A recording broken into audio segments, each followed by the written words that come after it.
In front of me is a CUBOT King Kong Mini 2, and today I'll show you how to wipe cache partition on this phone.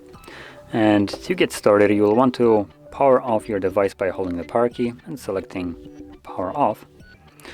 Once the device turns off, you then want to hold power key and volume up at the same time. So right now let's wait for it to shut down.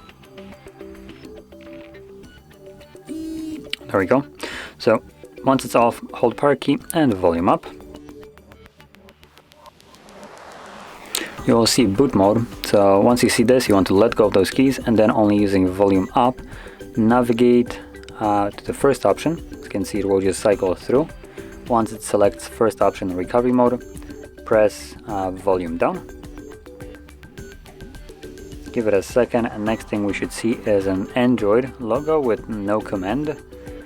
So once you see this, there we go, this thing, hold power key and press volume up. This will take us to the recovery mode. And then here we can use both of the volume keys to navigate, and you want to use those in order to scroll down and select wipe cache partition, confirm it with power key, select yes, and it's finished. As you can see, cache wipe complete. Reboot system now should be selected by default, so press power key once again to initiate a reboot.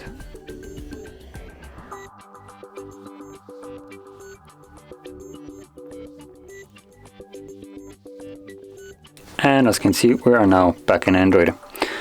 So if you found this video helpful, don't forget to hit that like button, subscribe, and thanks for watching.